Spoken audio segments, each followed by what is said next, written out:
Good morning.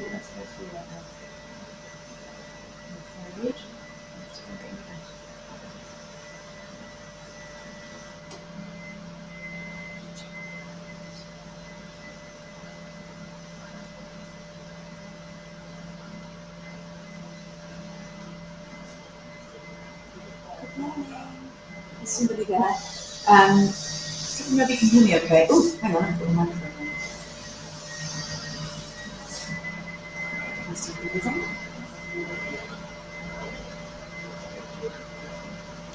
So we get on. We're going to need it today as well.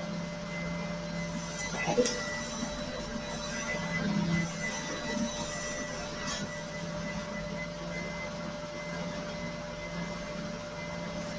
Hi, Helen. Good morning. Just trying to get this sorted. I've not actually clicked it on before at this moment. I forgot. There we go. Sit upright. Maybe we need to have slightly less workshop worn clothes than I have. Sorry about this. I put it on before I thought just in case it's on.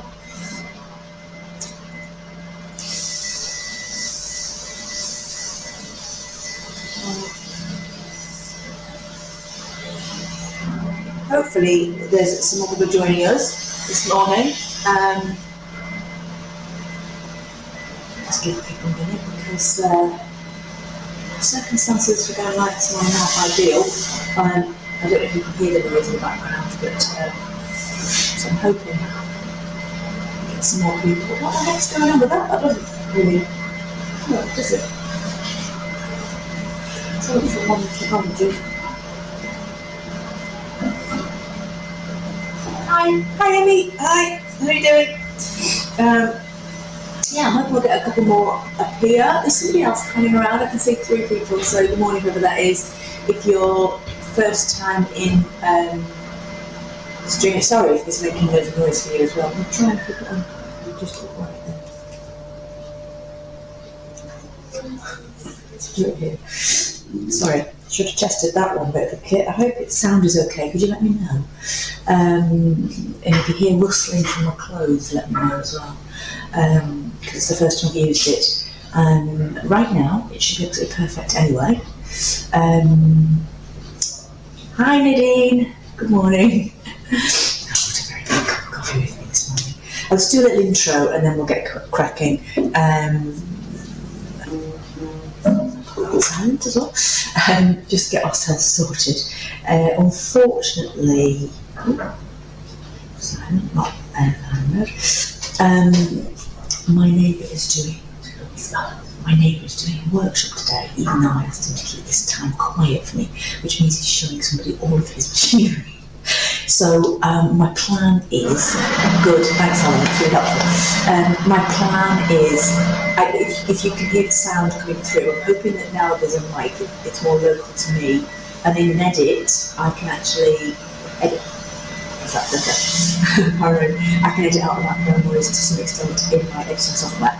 So can you just let me know as we go through, hopefully it won't derail us like last time, and we'll just figure things out. Now what I'm going to say to you is I struggle to concentrate on what I'm saying when he's making, that's too bad, it's a little bit off-putting for me, but when there's a really loud noise I just lose my train of thought, because a lot of this is just in my head. So I'm just going to pause, I think, and maybe there's some questions I'll answer those, but I think the best thing to do is just pause, get the sound past, and then I'll carry on. So don't think that you've lost the beat and I've just gone mental.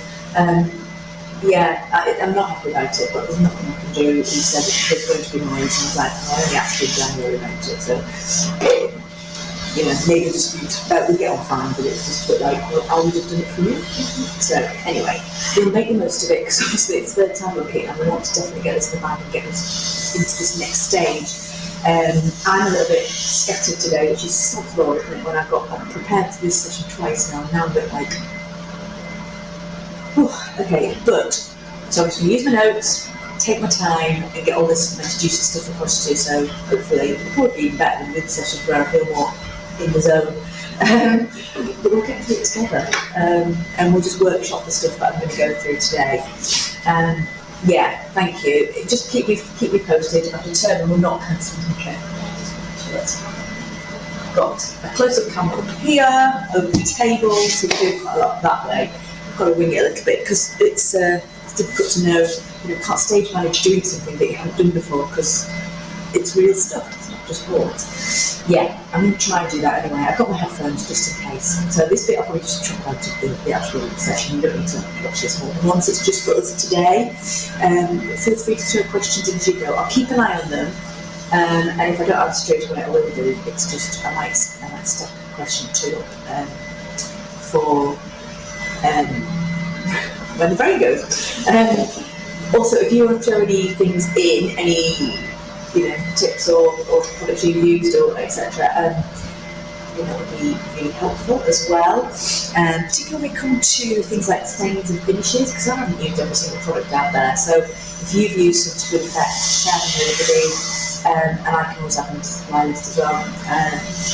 Because it's sometimes easier for people to get hold of other products at the local fair. You've got a smell, blah blah blah. So all that would be useful.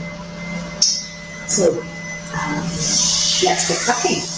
In this session, we're going to be looking at adjusting and enhancing the wood. And that might be the colour, that might be the grain. And so in this session, we'll be looking at those layers that come before the finishes. Finishes in themselves can enhance and adjust the colour and make changes that way, but it's because it's the last thing in the process. You've got a little bit less room to manoeuvre.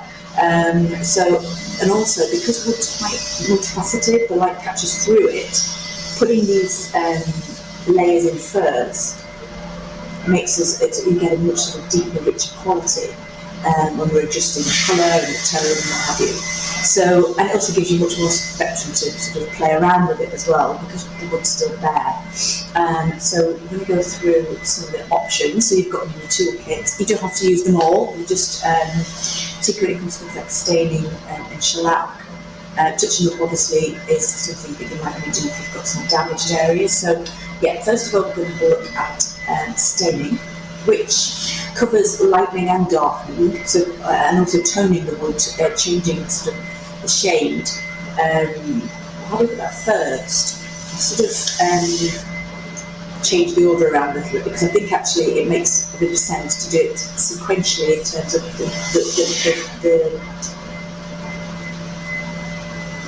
the order in which you would apply them. So we'll talk about staining first. And then we're going to talk about shellac, which can be used standalone. It doesn't have to be used over stain. But once you put a shellac on, you can't then put stain on. So it's a bit in the order that you're using if you're doing more. And then finally we'll come on to doing touch-ups. So that's basically blending in areas of damage to sort of look like wood. Because I quite like to do that after I've put down a layer of shellac. Or you could use a top coat, because then you can actually see what you're matching into. The wood has kind of popped back to colour.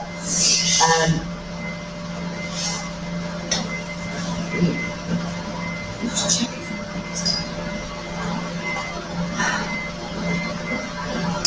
Sorry.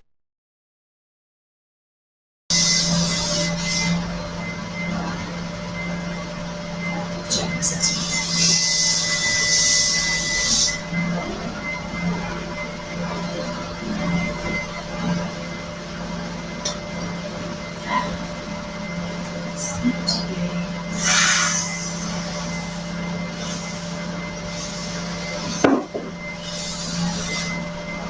Voice muffled.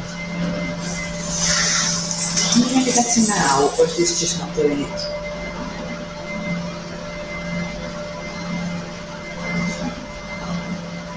Is this microphone working? It should be on. I can't honestly do this and work through it. Let's just take a pause and figure out the same, not better. No, sorry. Okay. Let me try it on. I think the problem is got a low. You really can't hear me. Can you hear me? Let me just turn off this mic and try it on the webcam. The problem with that is when I move away from it, this is the problem. It's noisy.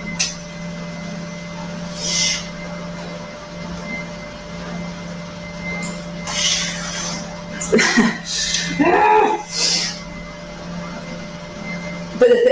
the thing is that obviously I want this session recorded well, because I want everybody who's not watching it live to access it and understand it. That's the sound going off now.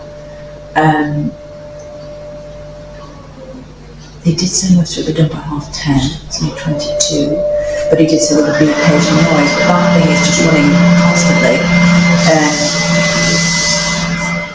It's a sort of pervasive background noise, as opposed to like just an occasional saw, which I thought I was going to have to deal with. I'm very annoyed with him, because this was planned long ago.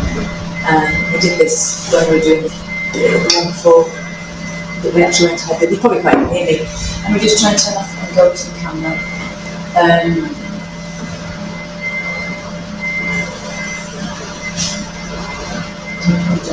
I'm just trying to find the right camera.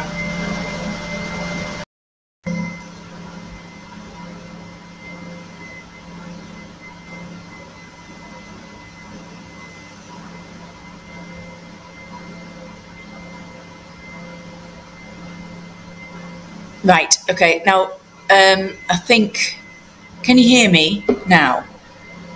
What's the sound quality like now?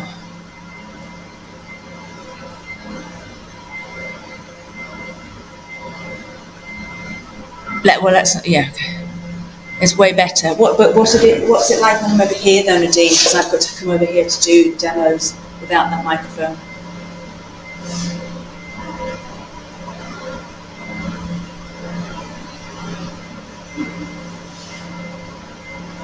He's not sabotage my business. He's just a man who doesn't give a shit.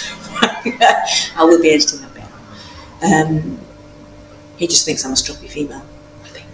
But he's not sabotaging. He's just doing what he does in his business space. But I would have made arrangements around his session personally. Still fine. Well, that's a piece of, isn't it? The only problem is I just gave a really good intro there that you didn't actually hear. Do I need to repeat it? Because obviously it's going to really impact on time. Was there any parts of that didn't come across that I think I should have the audio recorded at my end so I can edit the pieces together. But if you need me to reiterate so that you understand going into the next bit, please just say.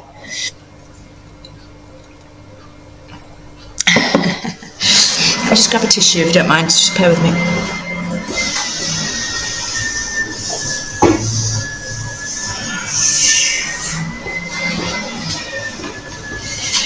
By gum, what a pain in the arse.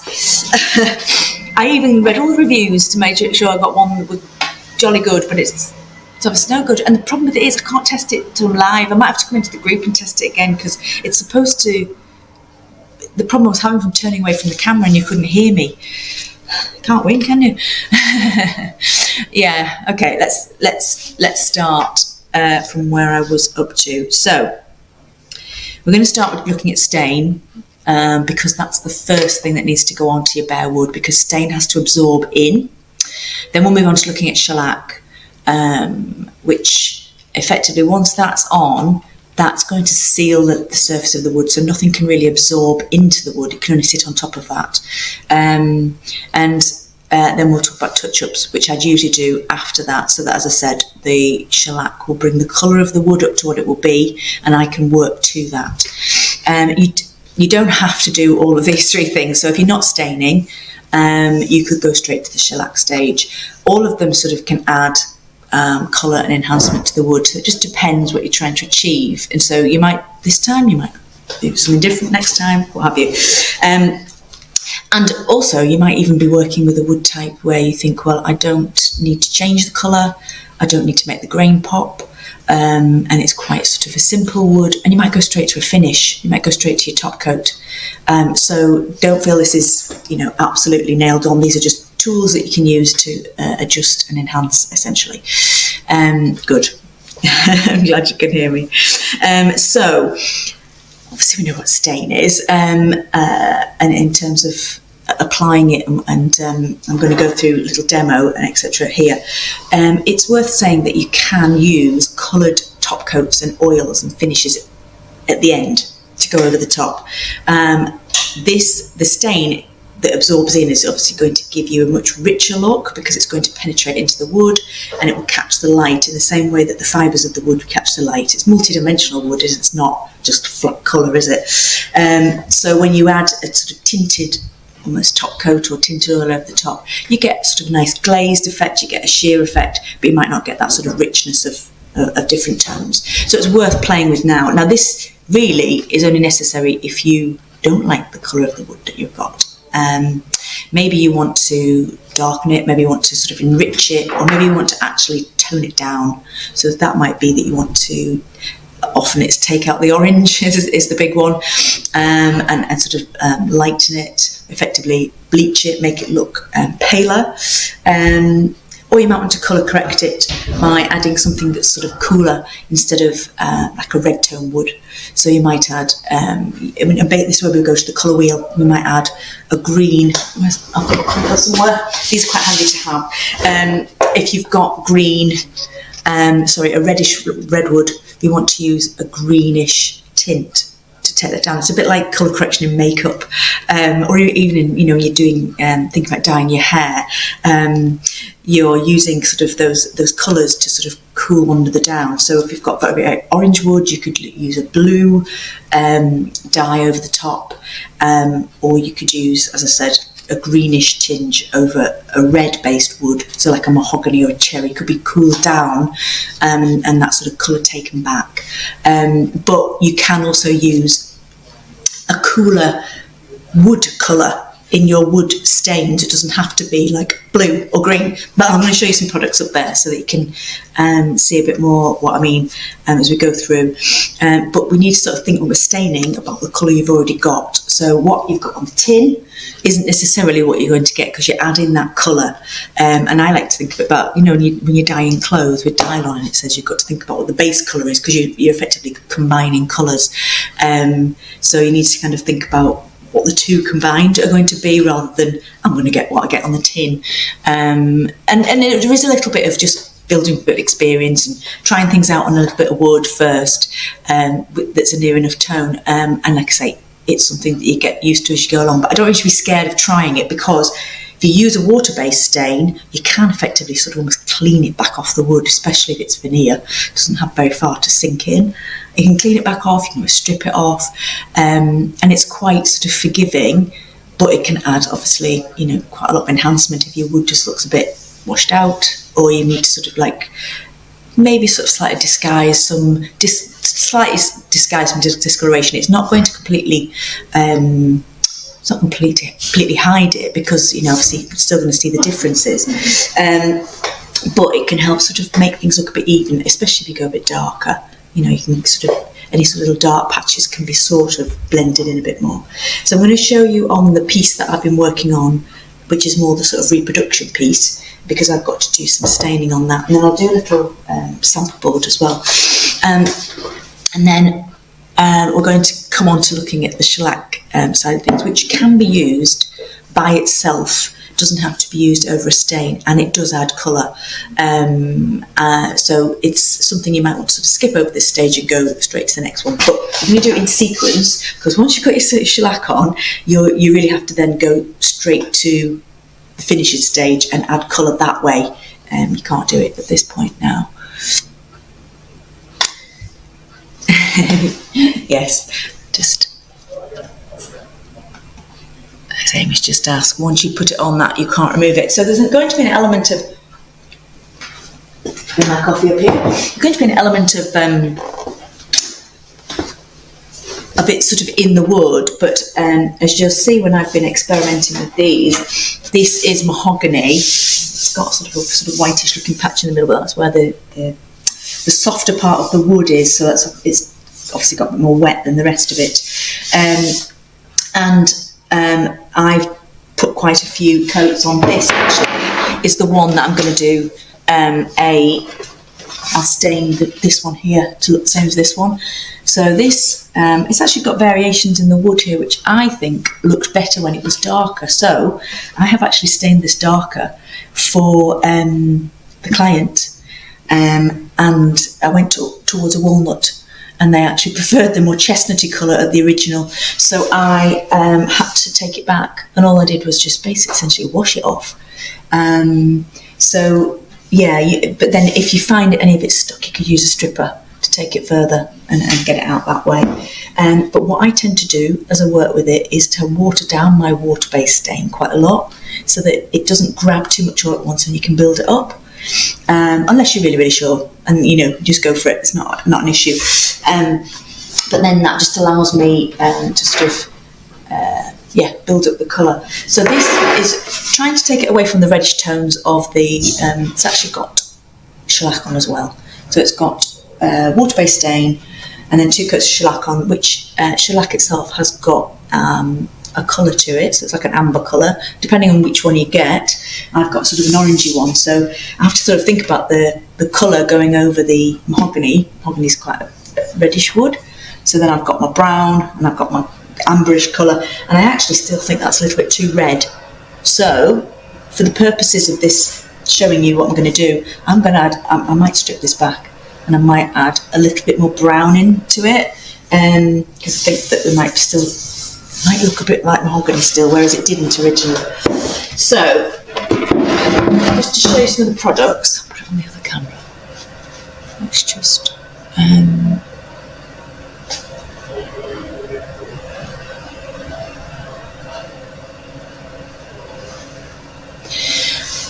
just to put you in sort of perspective, actually, the reason why there's one door, the reason why there's 2 doors untouched is literally for the purposes of demoing to you.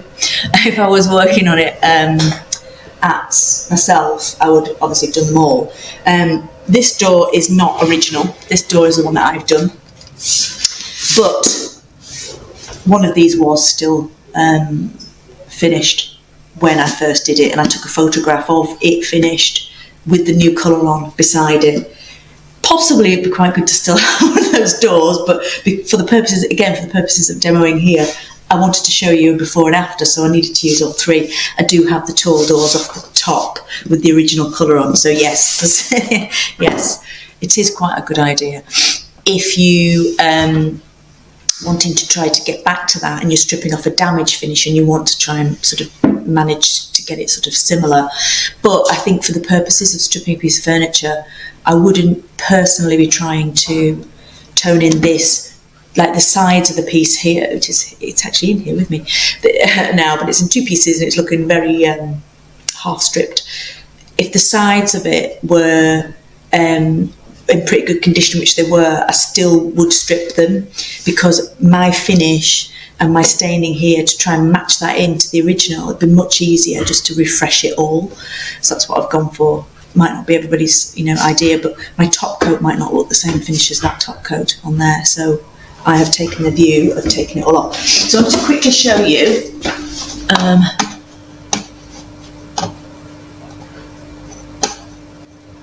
let me just do that.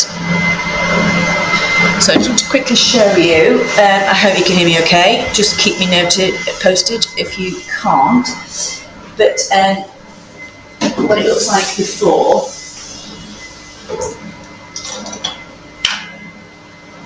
I don't have a plaster hand, so I'll just grab one of these. These are lid-free cloth. So I wanted to show you how orange it is. Orangish red originally. That's the natural colour. So it did have a brown kind of varnish over it originally, and that's what the customer likes. So I've got to try and get to that. And I thought they'd prefer walnut. Hey ho, because it's the contemporary colour, isn't it? Rather than a chestnut brown, which is actually what they want. So that's that one there, and that's the one that I redid. The light is making them a little bit more orange than they are, but you can see the difference. I hope. So there's definitely more brown in that one. I have used in this one. This is the brand of top coats that I use, which I use General Finishes.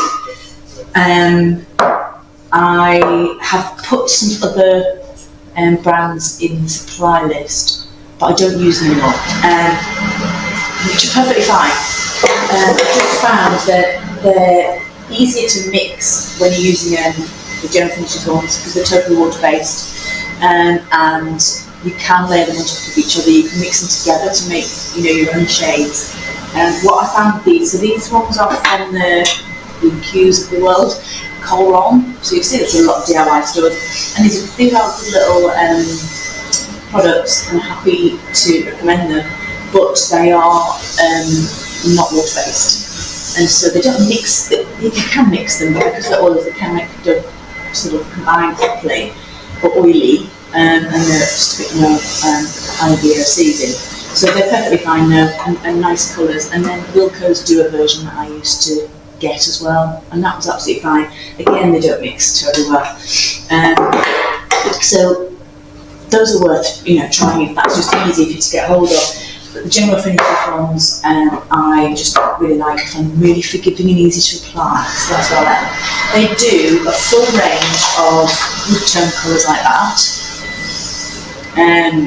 Some of them are a bit more American than perhaps we might, hickory and Sedona, things like that might be ones that we necessarily use, but antique oak and whitewash, espresso, graphite, that sort of thing, walnut are all pretty commonly used colours. They also do a range of dye stains, which the dye stain sort of penetrates, it's a bit thinner, it penetrates into the wood even more, and those also, they come in a range of colours, so you can see it's from vintage cherry, but they also come in colours that you can use to tone your wood if you've got a real sort of colour that you need to knock back. So you can use the blues and the greens to address those reds and oranges. I don't really go that far. I tend to work with what I've got, maybe just darken it down with a bit of walnut or a bit of espresso or something like that. And then if I'm doing something like maybe very pale wood that's gone a bit, a bit tired looking, I might use something like, I think I've been using their hickory to make it look like teak.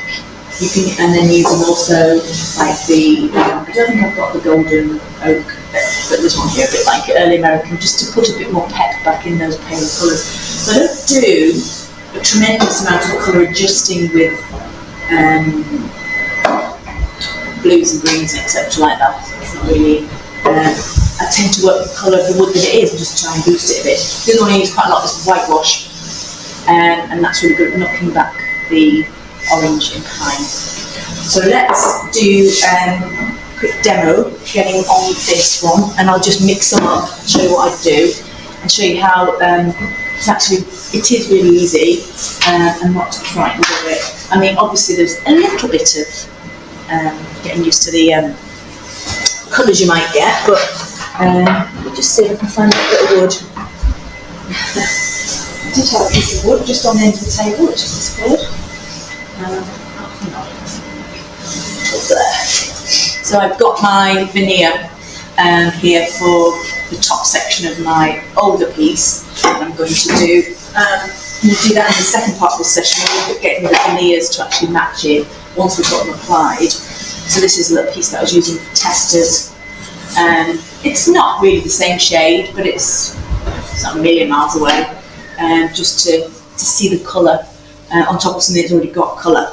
And I'm going to use gloves because it's something I start doing and realise that I'll now stain my hands afterwards. So I'm actually going to use gloves for once.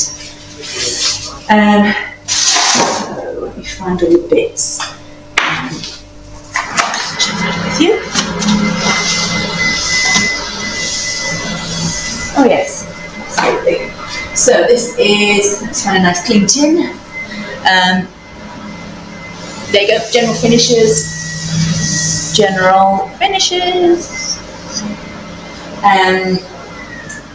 links are in the supply lists for all products, and I can get it in for you if you want to. And if you're using other dyes or stains, do let me know, because I can always add those into the supply list too.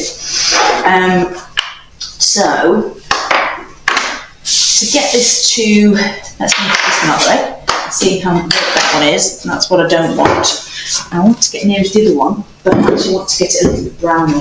So I used antique brown on that, and maybe with that it is a bit on the reddish side, so I'm thinking I'm going to mix that but darken it off a little bit with another colour. And I think in this case we use onyx. And this is just, what I happen to have. You might use a bit of dark brown. It doesn't matter if it's, doesn't have to be onyx, you know what I mean? It's just, I'm looking for something that's cooler and darker. And maybe actually, looking at that, I'm like, it's quite black actually. I might, let's just have a look at that one there. Yeah, that's quite black. But what I do want to do is just ever so slightly veil that redness.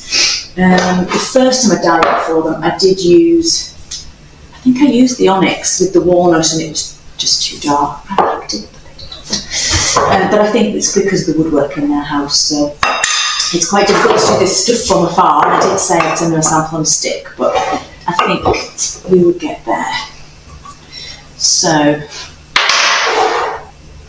just see, dark brown. And then this tobacco is quite a nice dark brown. So, it's just trying things out really. I use my big fat syringes to get it out of the tin, because every time you pour it out of the tin, it ends up in the rim, and then it sort of starts to harden there, and then you can't get rid of it. So let me do a bit of. Let me just bring the stool in, sit down. I'm conscious that I'm hovering over the table. So I want a base of this mainly because it is a chestnut brown that I'm going for. I'm not measuring here. I would do if I wanted to do replicable, I should really, shouldn't I? I just realised I do have to do the rest of my cabinet, and there are areas that are not the same wood. Because it's got gradients on it, of course. And I would use the one that's got paint over it. Comedy sound effects with the fringes. These are off eBay. I think they're 100 millilitres. Great for getting paint out of the cabinets. So what have I got there? I don't even know, but I'll just do the same one. I don't even know on this one. There's a 0, that's all I can see. So I'm thinking, do you want a bit of tobacco? There's the stirring stick. I'll get that to look more.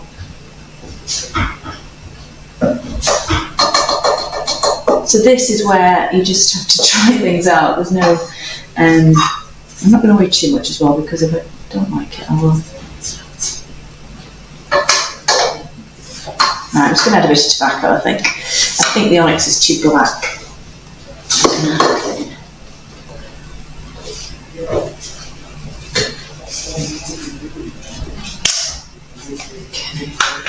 Then I'm going to add some water to it so that I can kind of build it up. You don't have to do this. As I said, it's water based. It's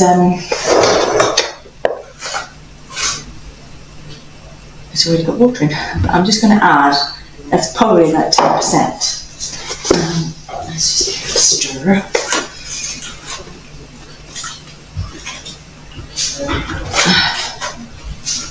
Which way can you see?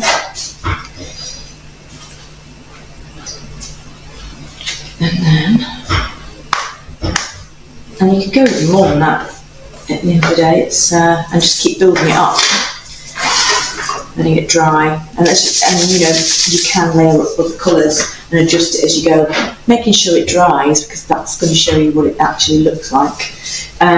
So I am using in my little container, which is quite useful. Save all food containers for paint and applications of things. I'm using Gem Poly brushes, which are really good quality foam brushes, so that they're very dense foam, and they're very they don't bend like the really cheap ones do, so you get a really nice even application of things. You can use them for all kinds of things. I really only use them for staining. I find them a little bit tricky for finishes, but to make it dry, and they come in different sizes. So you can use them sort of the right size. So I use the little one for my edges to match those in, because as you can see, actually that one I haven't finished sanding. I think I got bored because I've got through most of that on there. it takes a little time to get all of the colour out of the edge. So, right, let's coat this on. It's looking a bit more chocolatey. Now I've got to bear in mind, if I just do a little bit on that piece of wood there, the warmth of my wood is going to give that chestnutty colour. So I'm, like I say, it's an educated guess. But yeah, if you think about dyeing your hair or dyeing your clothes and sort of trying to combine the colours, grab a colour wheel, it's only a few quid on Amazon if you're not sure. And then I'm going to use a lint-free cloth, and I'm going to use that to wipe back afterwards, which, this is why I say don't worry too much about it, because you don't have to get the application perfect. You just need to get the colour down and it's sort of on, and then once it's wiped back it'll be nice and even. So now you might notice, I should just say, I have some little spots of where the border came off. It came off really cleanly off the first one, and on this one it's actually ripped into the wood, which was really helpful. So that's been filled and sanded flat. So I'm hoping the stain will knock that down a little bit, and I'll just have to do a little bit of touching up just to blend that in. But that's the good thing about doing stuff like this, it gives you a bit more colour to play with. So I'm just going to work it in.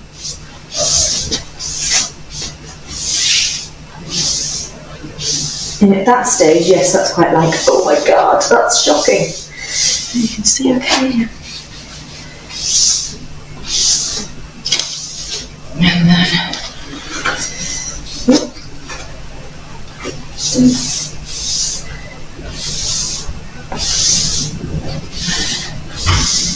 just want to get it evenly applied at this point.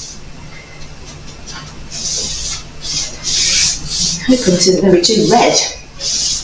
But that's what I was saying about layering it up. I would then probably put a very dilute wash or something else over the top. And then I'll just wipe it back and see how I feel. It's already quite a significant change.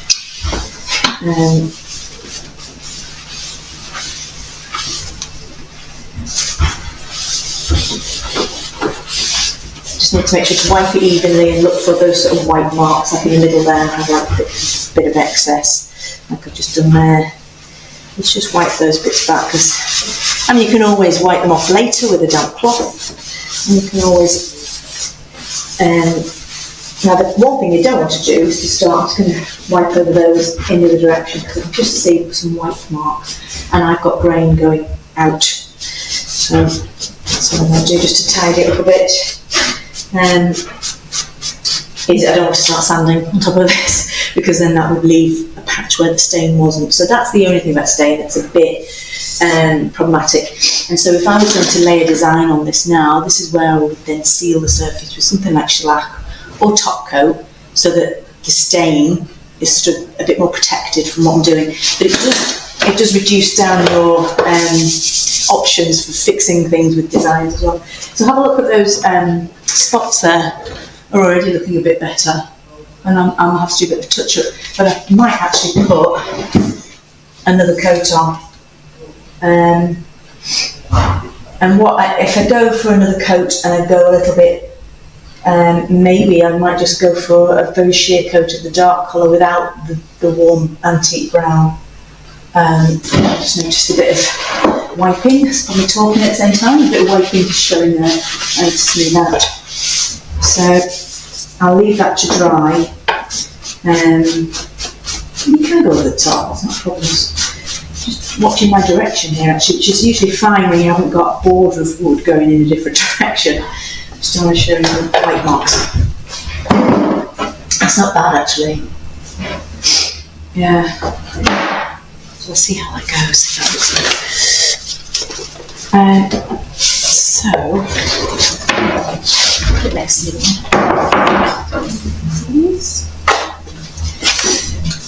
and so obviously we can use this same process to, I think it's a little bit less, see that's got shellac over it, so this is a bit more yellow, and because shellac's got an amber tone,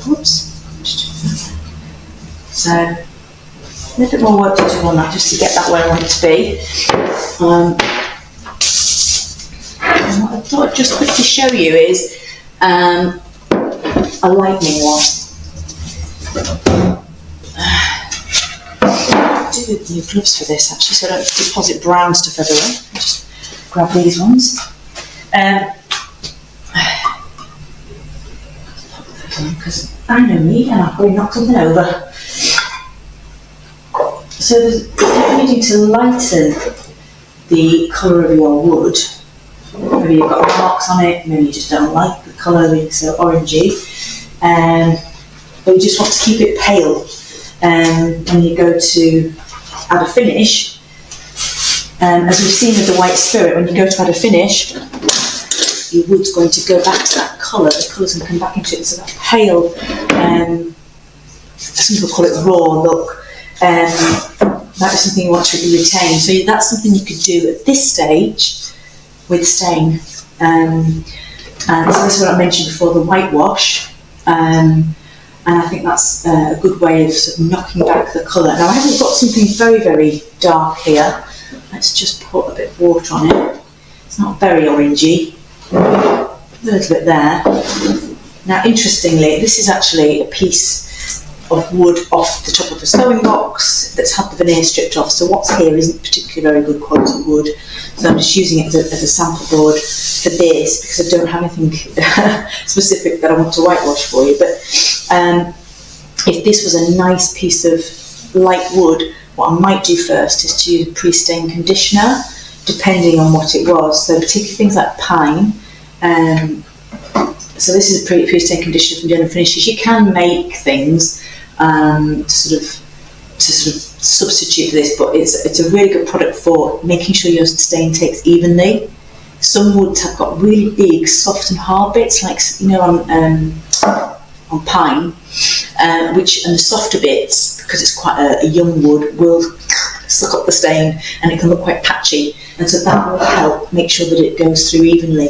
So some people make up like a very dilute like top coat to sort of, and essentially you're blocking the fibres of the wood a bit like you do with the shellac, and so that's what that is doing. But the thing about that is your stain will take lighter, so you wouldn't want to use a pre-stain conditioner on something really dark and dramatic like we've got, some of us have got with the walnuts and the oaks and stuff, because it's going to stop something penetrating. But it's just something to be good to be aware of, those lighter woods where you've got less room for manoeuvre with your grain, because it's a bit more light and translucent basically, and you can see everything. So that's something to think about. I don't think we've got many light pieces on the course. I just wanted to show you using stain in a specific way on your piece if you want to just disguise one part of the wood but keep the rest, or just use it for design aspects. You don't have to stain the whole piece.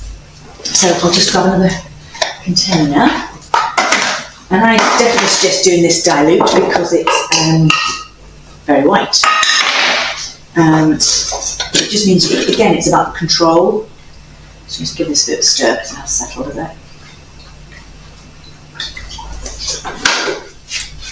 Just check your right over there. If you've got any questions about your own pieces, and if you're thinking, I might like to stain something, but it might be something you just come back to later. As I said, it's not something I do. I'll tell you what, I will be doing it more on pieces, is where you sand back the plain wood and you think, oh, that's not the same as the nice wood, and you want to just bring the two together. So I'll show you that on mine here. I will have to do it on this reproduction mahogany one as well, because when I've sanded back the top, the bottom and some of the edges, it's not mahogany, and it's something quite insipid, so it's going to need for me to tone it in and make it the same colour. So I'm just going to put a few nice little lumps in there. More of a stir. This stuff goes a long way though, so they stay on your shelf quite a while. That's also why not pouring them out like I just did is not great, because you need them to be airtight. The water. I'm just going to make this up, but I've done it sort of 50-50 before now, because it does grab quite effectively. And this just gives you a nice sort of more sort of faint, sort of ghostly kind of look. I did this on one of my pieces. I did it through the top coat actually. So don't worry if you're at this point and you think, I don't know if I want to change the colour. You can put a finish down, a clear finish, and then think, oh, I need to add a bit more colour to that. I've done it with a piece. The first time actually I did it with a piece was when I put it all together and realised that the 2 cupboard doors and the 2 drawers were slightly different colours. I'd done all the process the same, but it's just slightly different wood. And I stood back and thought, that's annoying me. So I did a coloured top coat, like a tinted top coat over the top, just to bring them both closer together. So it's not one and done, it's not West Chance Saloon, but so don't worry if you're not sure at this stage, but just good tell in the back pocket. So I probably would have used a slightly bigger brush to cover this. And I'm not quite sure, actually. When this is something that's been hanging around the workshop a while, this might actually have a coat of shellac on it, which would defeat the point of it. But can't see it absorbing the way that it should. It should really have sunk in a bit more. But this, it's been hanging around a while. One of those pieces that's not as nice a wood as it could be, but I don't want to paint it. So it just sits there. Yeah, it's not absorbing in properly, but that's the sort of technique. And then you can wipe it back just to, we're going to wipe it all off. We'll just do it lightly for the purposes of this. Yeah, I think that has been shellacked. I'll just see it with the tester piece of wood. Where it should absorb in a bit better. I think this is raw. It's that's what I'm saying about shellac, if you don't want to be putting that on first. You're getting a bit of a lightening, so I've done that 50-50, so it's just a little bit of a knocking the colour back, but obviously you could dilute it less. But the thing about that now is it works perfectly. You can just about see it, can't you? Just about see it. It works perfectly well with tape to stain, doesn't go underneath the tape. And so you can do that. The only thing to say is when we come to do our finishes, you're going to want to top coat this bit before you take your tape off, because otherwise if you try and do it all at once, the stain will move, because it is porous, it's absorbed in, but it's not sealed, it's loose. That's how you can almost scrub it off. So when I came to redo my door the other day, I was just able to wash off what I'd done, enough to readjust it for the new colour that I've gone for. I can't do it now because I've shellacked it, so I'll have to come up with another way to take that back. But yeah, so that's how you can use the stain with tape. But as I said, that would need sealing before you need to go to your final finishes. Let's see.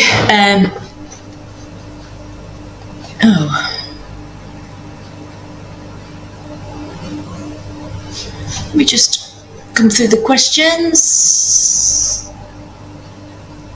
Oh yeah. Yeah, sorry about that. I have horrendous lighting in here, which I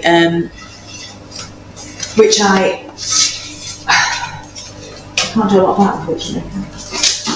It's very, very bright, and it does make doing furniture quite difficult for me as well, because it's very bright on the top of things and not on the side. Can you see the line here? So that's it has taken a little bit, but I do think that's got the coat shellac on it, so it's not absorbed in depth.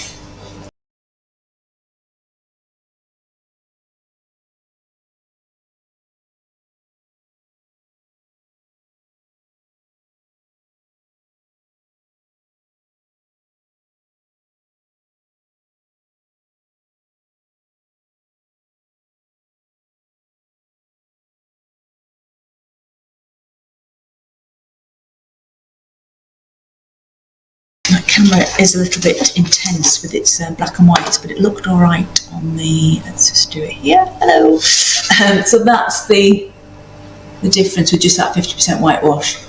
Obviously, it's not got an even tone here. It's only adding that white cast over it because the wood's just not very good underneath there. So that that would probably be different. Bear in mind, stain is like transparent. It's not going to disguise things unless you go quite dark. It's not going to, it can make little marks blend in more, but it's not going to vanish them because everything will go, you know, at the same colour at the same time.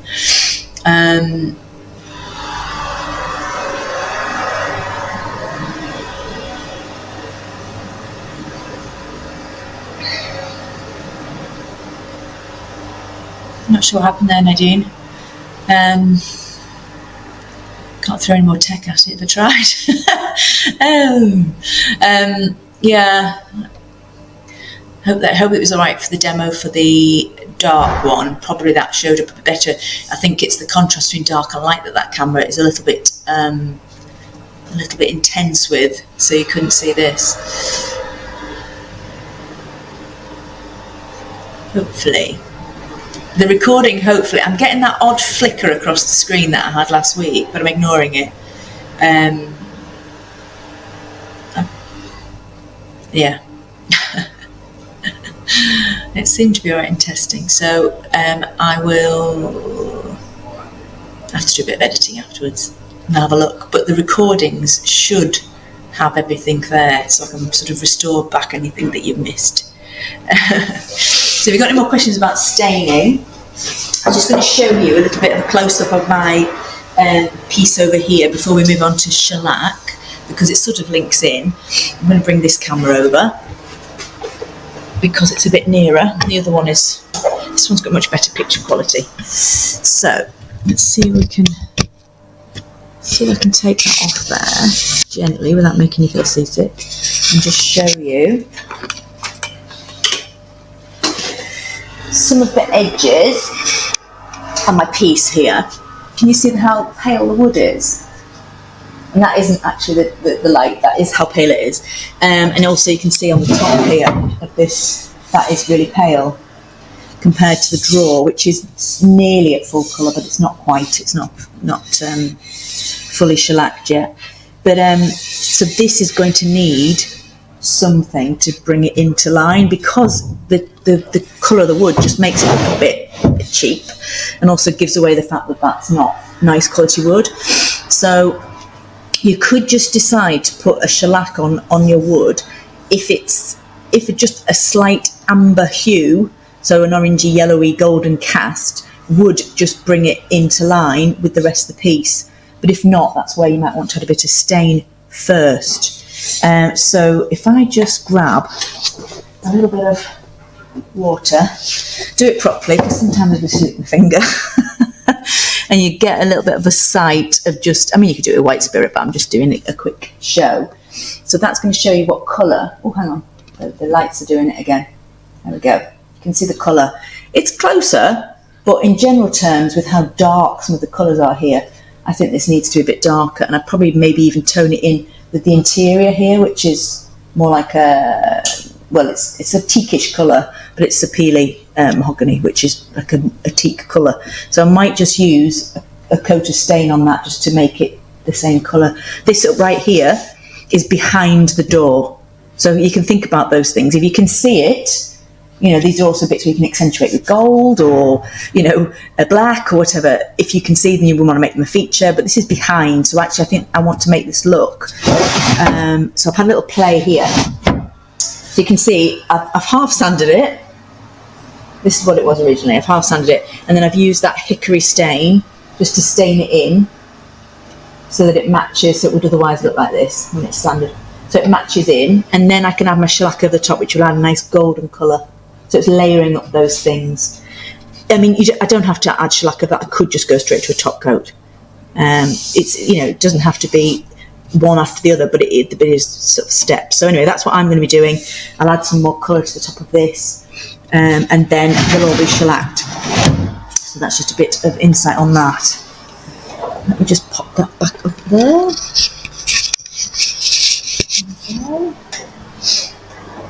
Let's have a little look.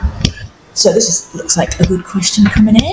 Let's pop that there for a second, and I will talk to you, and then we'll get on with looking at shellac.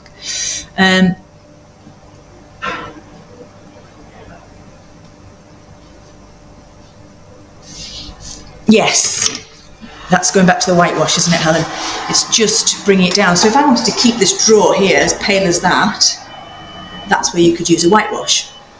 I mean, I don't personally like doing that because I feel like you're not showing off the wood to full effect, but it's personal choice at the end of the day. So I could use a whitewash now, or you could use a top coat later on that's got white in it. It's simply by adding the whitewash to a top coat. So this is why I'm saying, don't panic if you get to anything. I could do with that being less orange. You can always add a little bit white into your top coat, as you know, at the end. So lots of spaces to sort of adjust things. Let's just come back. But yes, they are sheer, essentially. If you keep going long enough with colours, like if I'd used that onyx and just plastered it on, you're going to lose all the grain. But, you know, you've got to be quite heavy-handed with it. And I think watering it down, for me, just makes me feel a bit like, because I can sometimes be a bit like, oh yeah, let's just do it, and then, oh, I need to now pull it back. Like, for example, with these pieces now, I'm obviously doing these for demos and preparing them for demos. You know, I may have to redo them more than you would in real life, but it's not that massive problem. I can sort that out, and we'll have to. Let me just pull up this one. Will shellac over a whitewash then make it darker, more amber again? Yeah, so this is one area where perhaps would not combine the two, but it's your choice. An amber coloured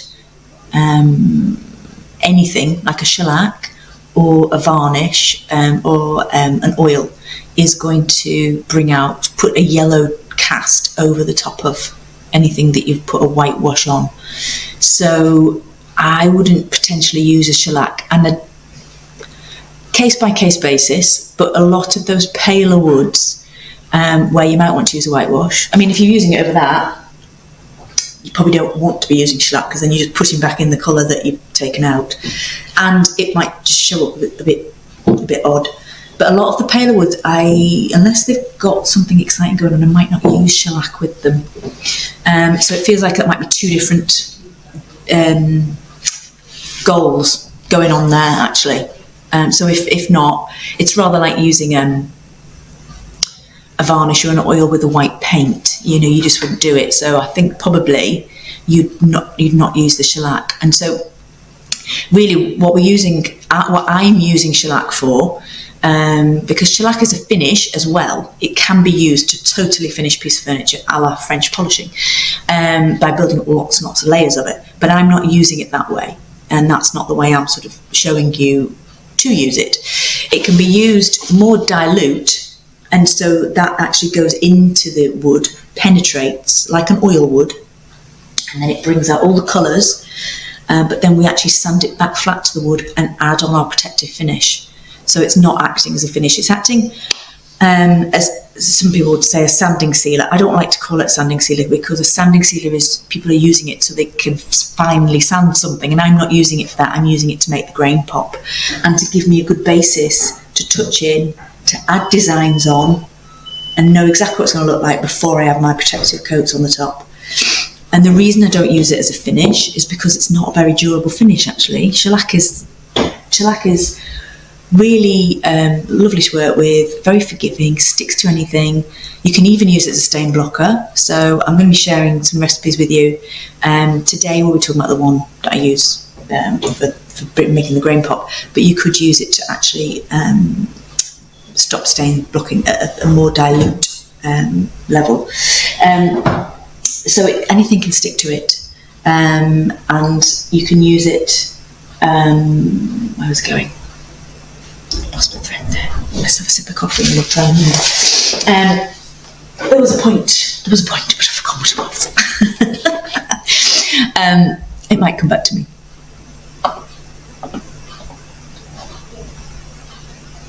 In the back of my mind, I was thinking, oh, he's stopped with his machines. I think I ran aground at that point. Yes. Yes, so we're going to go ahead and apply some shellac to this. I'll talk to you about the recipe first, though. Maybe try and do it here, because the light is a bit up there, but we'll see. Move that out of the way.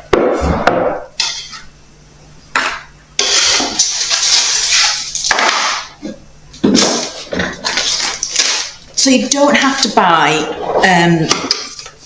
shellac flakes. The supply list obviously has all the details and some example links, which might change, if listings change, but places just to give you a view of what I'm talking about and the different kind of shades that are out there.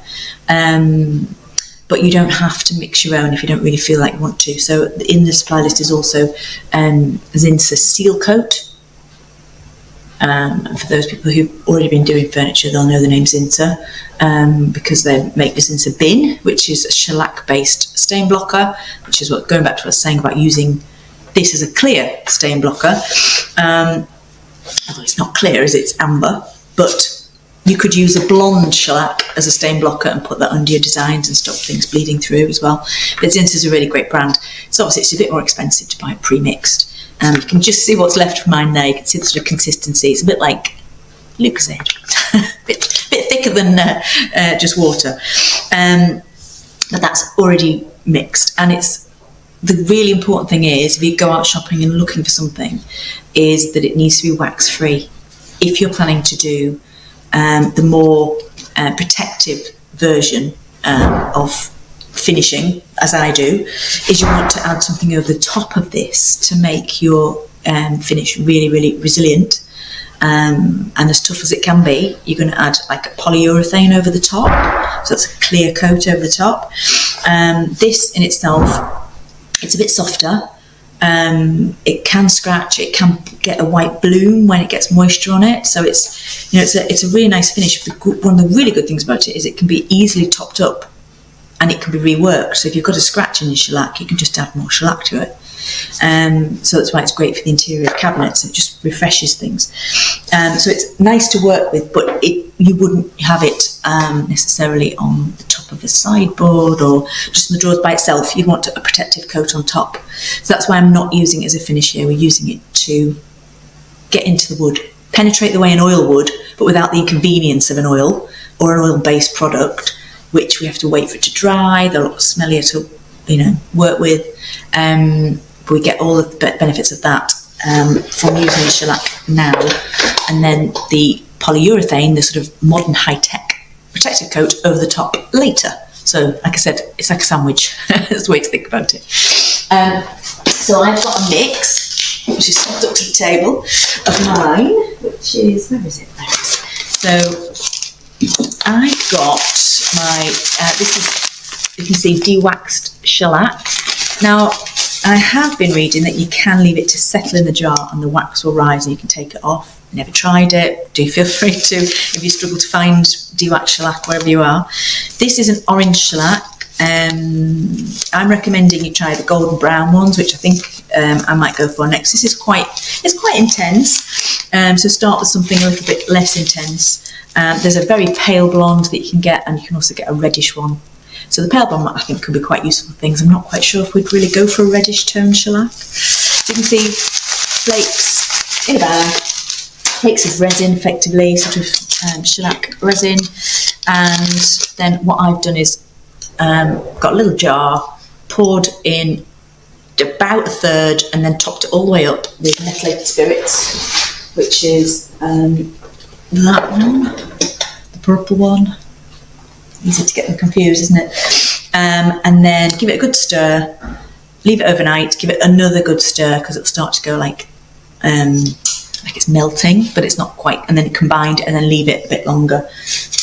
And you should find that you end up with your own shellac, which is probably about £4 for the jar. Maybe even less actually than this sort of 20 odd. But this will go a long way. Get 2 or 3 pieces of furniture out of something like this. It does really go a long way, as you'll see when I come to do it. So, because it's methylated spirits based, let's just put on that one and see if we can do top down while I'm using the brushes.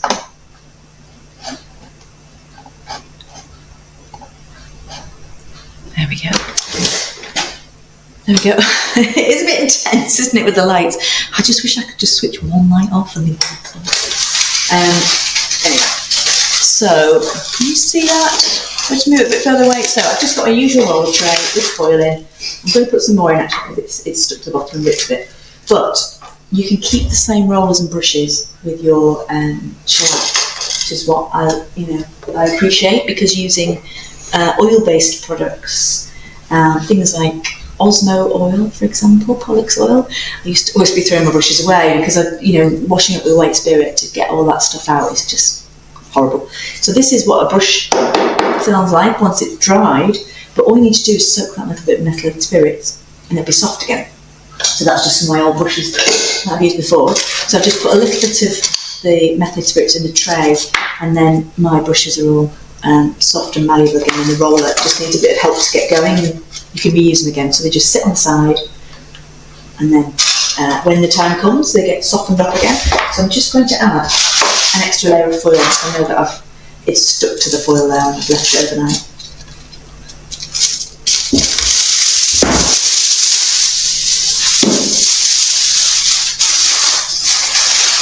Come back round to this camera. Can't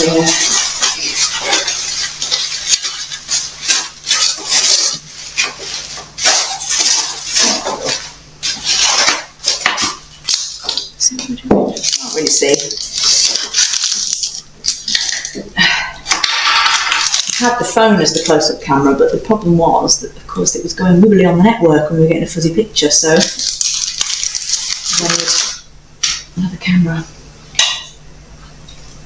So you can see mine's really quite orange, can't you? So that's why I've said maybe you go for the golden brown ones to kick off with, because you can keep adding the layers. But what's quite important is that you sort of smooth this off afterwards, particularly if you're going to put design down. If you're someone who likes to add any design elements onto your wood, you want to get this as smooth as possible so that your paint for your design sticks to the wood. So we're kind of like smoothing it back so that it's inside the wood, but not layered on top of the wood. So just do over this one here. Let's just turn the camera to the other one.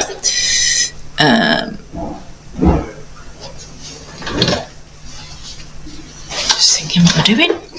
Right, I'll bring this one in because this is. Although I'm trying to ignore the fact it's flickering. It's the slightly better of the two. So here we go. This is my drawer. This is my problem drawer. That I'm going to be doing quite a bit of work on. So I'll try and do a little bit touching up on it. This is how quick the shellac process is. So I've got my filler across the top here. Just check that you can see that properly. Let me just. I might just take this out to bring it up a bit closer. Okay, can you see my filler there? There. There's curves, blasted curves on this piece. Don't look at the inside. We'll sort that out. So you can see my filler here. And I've sanded that smooth. And really what you want to do is just a bit of a note before you get started is make sure your filler actually shows the outline of the thing that you filled. You don't want any filler lying on top of the wood. So you can see the sort of little sharp edges of the wood that stick up into the filler. So you have to be a little bit brave and go through it. We'll just give it a little bit of wetting if you're not quite sure if there's the wood underneath the, and you can usually see it peeking through, so that you don't have, you don't want to be having to touch in any more filler than you need to. So I want to see as much of the wood as possible. I've got some little bits of ply coming through there. And actually for my curve, I was a bit naughty and I sanded it on like that briefly, but then I did even it out that way, enough to take any of the scratches out that I might have made this way, because I needed to make that smooth, and doing it that way was making it a bit bumpy. So I did go the other way briefly and then sanded it enough times that all any marks I'd made had gone that way. The other thing I just wanted to point out before we start adding shellac on, because this is what we've got to make sure that our sanding is done well, because shellac's going to sort of lock the surface. So can you see, I might bring it up and over. Can you see here this white line in my, it's just bloody light. You can see it there. That's not the light, that is a white on my sideboard. And so this is, I do tend to do my polishing off 180 sand after stripping. I do tend to use an electric sander for it. especially on a big thing like this. I just haven't got the arm power anymore. But this sort of a thing, especially when you've got curves, but it does happen on the edges of things, you might see this variance here. Don't leave it, because that will actually get captured and encapsulated in time by your shellac and your finishes.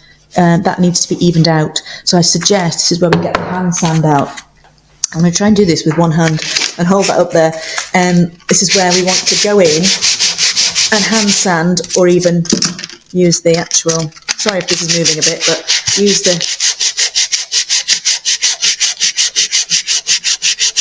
hand sanding to finesse that and take that out. Can you see? Let's just see if we can see the difference. In that little patch that I've sanded there, that started to smooth out that line. So if you get any darker lines, lighter lines, work on them with your 180 and hand sand them out.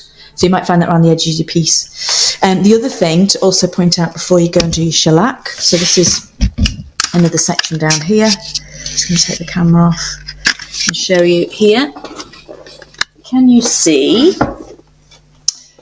down here? What I've deliberately done is I've not sanded this properly. Can you see? I showed you the other side, which was quite pale. Lighting's terrible today. You can see the mottled patches here. And it's really typical, and you saw it perhaps on my door earlier on, when you're sanding like this, the edges go paler first, and you end up with this trapped colour in the middle. So this is where, if you wanted to get a smaller block to wrap your paper around, to concentrate on that central area, to get it all consistently one colour, because it does betray the fact that you haven't stripped it properly if you then add your shellac over the top of it, and you end up with this patchy look, particularly patchy down the bottom there. It just looks like it hasn't properly been finished. I see it quite a lot on legs, where you end up with the white on the outside and the dark in the middle. That is not part of the wood. It should be all one tone, like over here.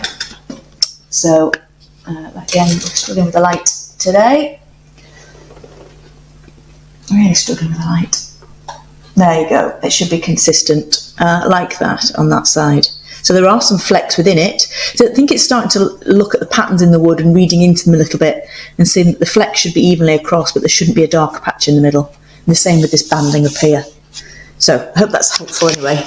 And if you're not sure about something on your wood, if it's meant to be there, I see quite a lot in some of the groups online saying, oh, how do I sand this thing off? And you think, well, that's a knot, you know, it's not going to come off. But it's just, you know, getting used to seeing these things and feeling, you know, a bit more comfortable with recognising it. So if you're not sure, just post us a pic and we'll have a little look. And we can tell you if you need to keep sanding or not. Right, let's get some shellac on this. Now I've got one coat on here, down here, so I'm going to use that one to show you the sanding bath. But you can see the colour is quite vastly different, isn't it? And the nice thing about putting this on now is it will also, the same as the stain, it's going to colorise my filler there. So it'll take me a bit closer to being able to touch it up. So let's bring this round, and then you'll see it's like a minuscule amount of shellac that's going to go on. Whoop, get these out of the way. Oops, and I've got a little bit too much in there because it's been sat in it for quite a while. And I'll try and spread it out, and it's really easy to apply, because all we're doing is wetting the surface, and there's no, you don't need to worry about marks or lines or that. All you need to do is to make sure you get it filled in, so it's not got any thirsty patches, I like to say. We're going all the way across, yeah. So there's no worry about, oh, I haven't laid it down neatly. It's that forgiving, it just disappears. And it's sort of evaporating as it goes.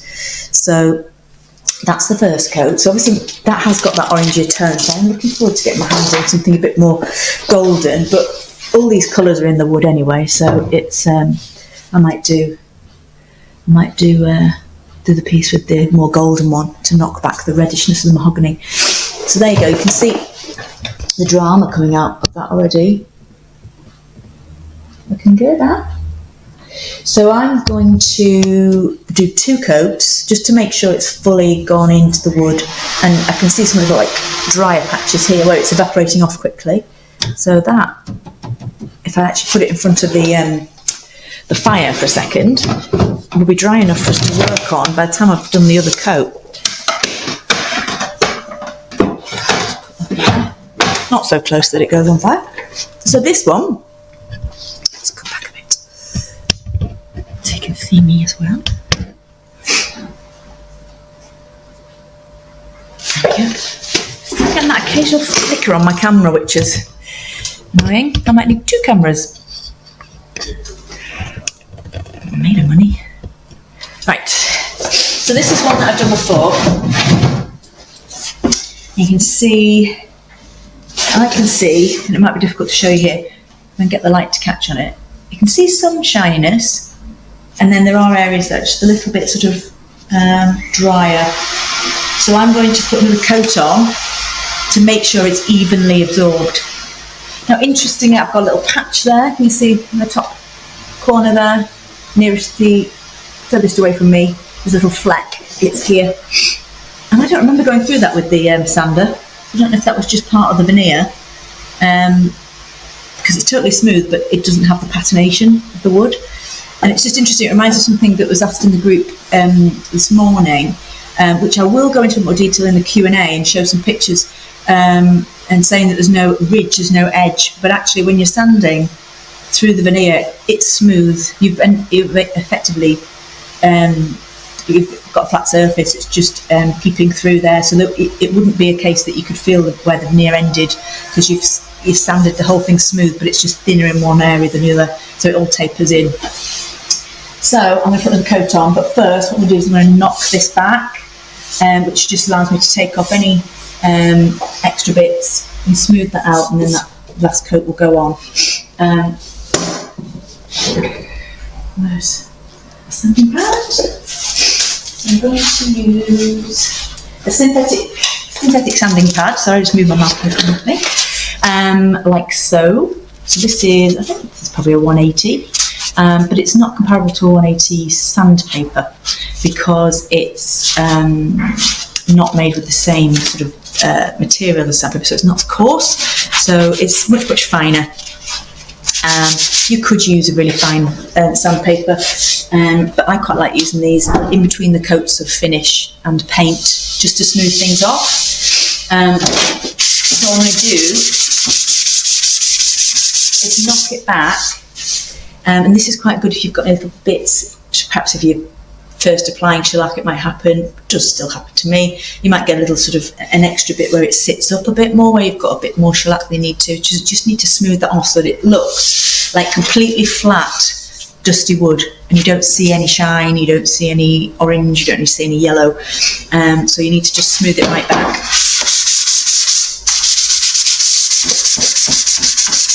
Now, if your first coat's gone on and it looks quite flat, you could just add a second coat straight on and then sand it back. You don't need to do it between coats, but obviously I want to show you. But you certainly do need to sand it back with the pad before you overlay any design or before you put top coat on. So that's where you need to do it. So you could just put the 2 coats together and sand.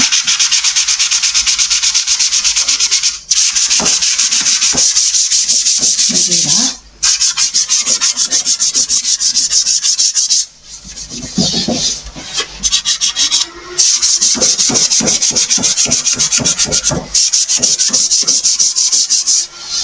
Now, for the purposes of doing touch-ups, I've got 1 coat on that drawer, and that's enough for me to actually start to do touch-ups. So then I could put a second coat of shellac over my touch-ups if I wanted to. So it doesn't have to necessarily be the 2 coats. You might not even need 2 coats. It just depends whether you feel that your wood looks a bit thirsty and it looks like it just needs another one.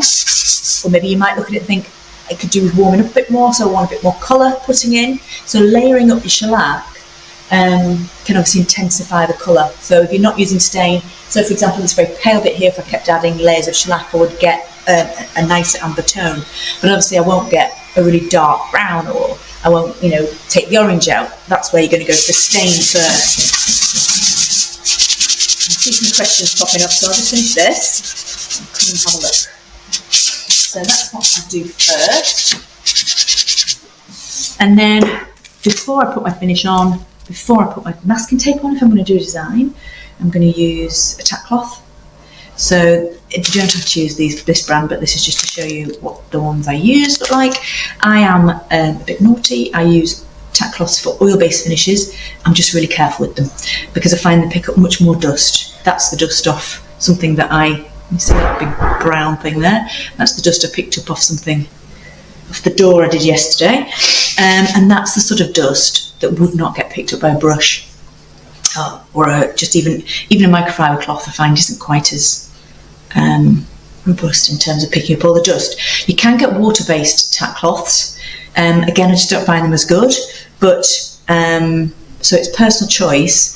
But I just find it, you don't want to push through it. You don't want to be rubbing, because it's basically a cloth impregnated with resin, and I don't really want to deposit that on the surface and then try and put a water-based top coat on afterwards, because it could repel. So all I'm doing is sort of lightly dusting the surface and letting this collect it rather than me rubbing. I'm just going across it to pick up the dust. That's quite light dust on that one, but you can see the dark dust that came off that piece when I did it yesterday. So that then means you don't get that dust trapped between whatever you're doing next. So I'll put the second coat on. And as I say, it doesn't really matter. There's no sort of going with the grain with this, because it's just filling it in really. So you can see, I'm going to be very daring. I'm going to go over that top rail again for you, and you'll see how the darker. You'll see me drop it. You'll see how that. So you can see how it can build up to a finish in probably about 30 coats and a lot thicker consistency, but you can see nice and shiny. So that's my edge there, and if I put the shellac on it, we're going to get a really nice. So if I keep going, I'll get perhaps somewhere close to what's inside, but I might not get as dark as the inside. So that's where the stain comes in. But that's quite nice. I still think I want it a little bit darker. It still catches the eye for me. But you can see how that's quite effective and really quick to do. And if I wasn't fussy, that would be absolutely fine. Yeah, maybe one more coat, we'll see. I need to spend some time and stand back and look at this whole thing, I think, and make those decisions. So it's looking a lot better than it did before. You can see the comparison with it in there. Let's have a look.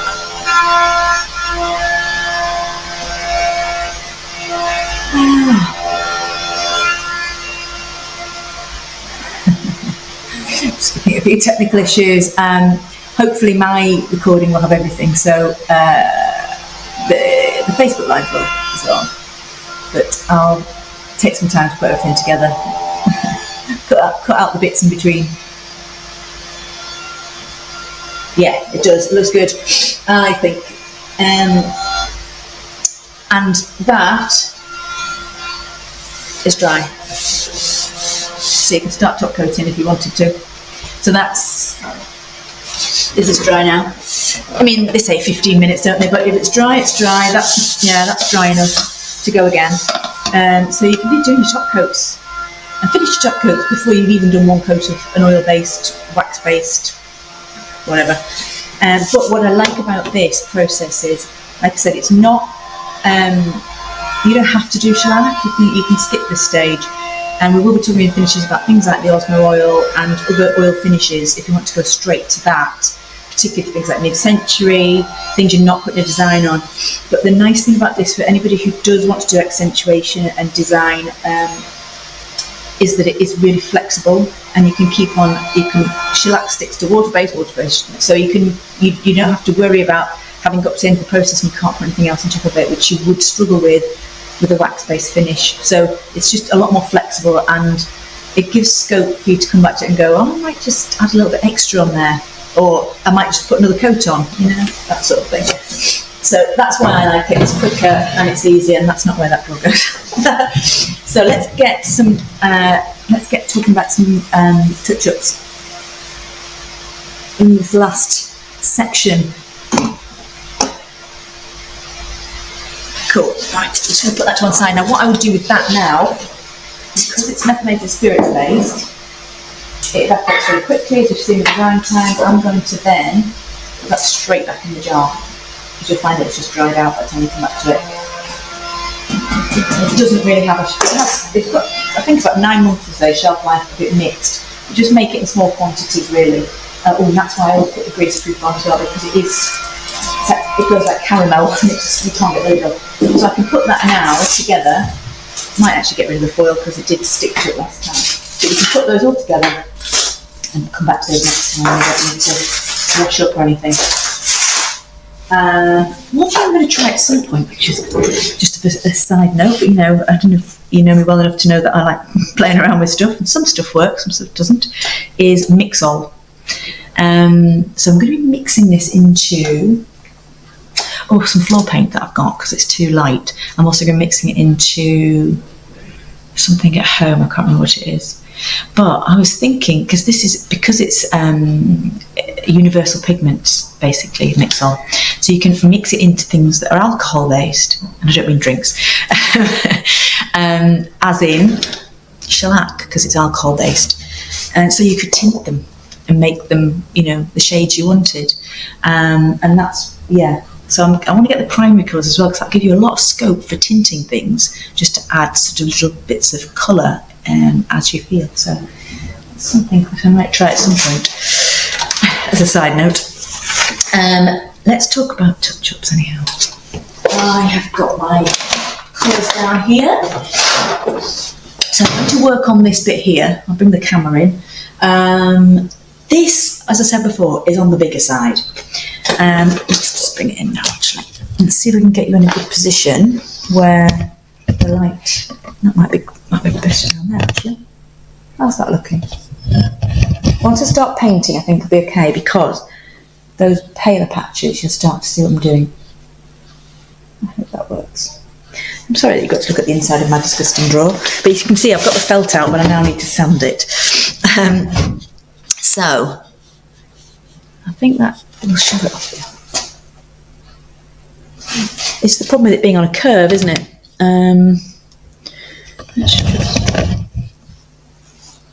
Yeah, I think that's okay. What you're seeing as pale is actually sort of the dark filler on mine. So it's just a little bit darker in reality. And then I'm going to use, so I've got a few little artist paintbrushes. I quite like the square flat ones for filling in larger areas with the sort of wash of colour first, and then quite a fine pointy one. I could do with some new fine pointy ones actually, because that's not even pointy, but a very fine pointy one, which you probably want finer again, so like this, but perhaps in a better condition than mine, for doing the very tiny little flecks of the darker colour. And I'm sure once you get into this, you find it incredibly satisfying. So I might just pop up on me so I can talk to you at the same time. There we go. See me? I'm kind of a worst director, isn't it? So I use acrylic. I'm quite sure it's even looking at me. Acrylic paints. So these are artist paints. So they're the neat ones, not the the poster paints in the big things, even though they're called acrylics as well. In fact, I've still got the set here, one of the original sets that I had, which has all the colours, and you can see all the brown ones have been taken out because they're the ones I use. But in the same way I was talking about before, if you needed to colour correct, you can make a little translucent wash. So say you had a piece of veneer that you were trying to sort of tone in, you can use your sort of colour wheel to sort of make a little thin layer of an actual colour, or use these colours to sort of colour adjust your wood tones. Because the thing I hear quite a bit is people say, the colour I've created comes up a bit pink, so you could add a little bit of green into it a bit there, just to try and knock it back a bit. But I generally just use these not pre-mixed, but you know what I mean, these specifically wood-toned colours. Let's get one of each out. So I've got some of the old ones. Yeah, some of these ones, the little ones are out that pack. So these are listed in the supply list, but I'll go through them. So I've got burnt sienna and raw sienna. So you don't have to have these big tubes. Something like that will last you for ages. But obviously when I replaced them one by one, I bought big tubes. And they're about £3 or £4 each. I think those sets are about £5. Then I've got burnt umber and raw umber. And then I've got yellow ochre. And then I've got some black out of it. I don't use the black very often, but it does come in handy for some little tiny little flecks in the wood. Find you have to go a little bit darker than you think you need to do. And then very occasionally I've used the red, just because these browns sometimes feel a bit too close together tonally. I need to get something over it a bit more towards a sort of a reddish teak.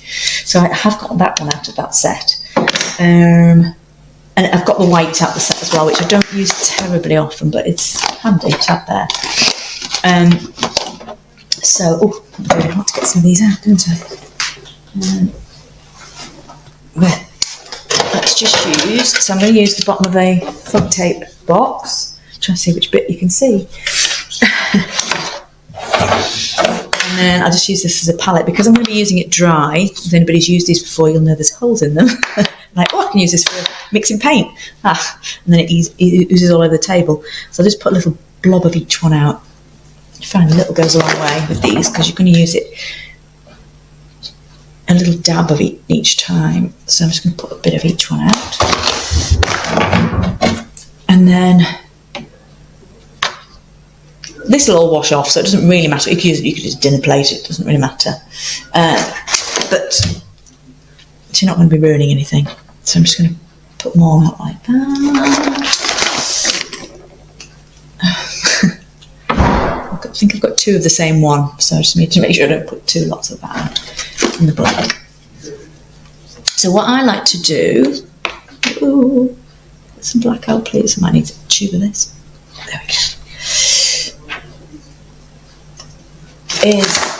So the great thing about this now, let's just go down. There we are. Because it's got the shellac on, it's giving me what it's going to look like finished, and I can work towards that rather than seeing this dusty look and trying to guess and maybe wetting around it. If you're not using shellac, you could just use the top coat that you're going to use.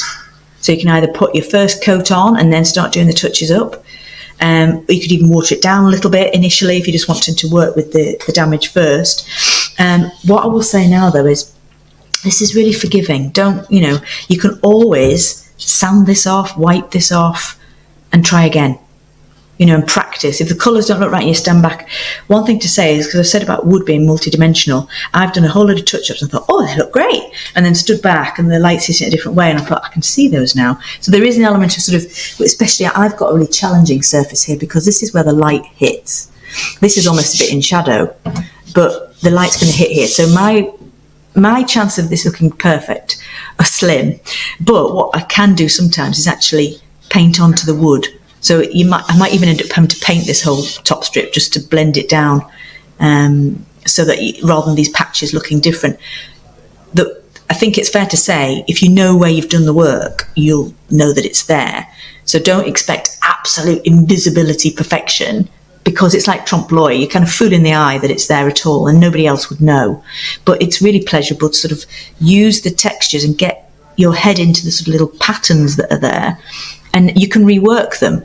So in areas where I've got a bit of plain wood, and I think, well, I'm struggling to get that to disappear, I could take a little bit of inspiration from the zigzags here and just sort of copy and put a little bit over there. It's amazing what you can do and how forgiving wood is. You kind of, the main thing is getting the tones near too. So what I do is put in, I've got another container. I must start throwing some of the containers away, and then I'm going to use a bit of my top coat. So that's a bit. It's just a Tupperware container with my polyurethane top coat in. So this is General Finishes High Performance in Satin. There's a link in the supply list. There'll be more to come on finishes, but this is like literally my go-to for everything, because it's so easy to use. And then I'm just going to put a little bit in there. I'm going to use this as my water, basically. So don't need terribly very much of it. Oh, just dripped down my trousers, along with everything else.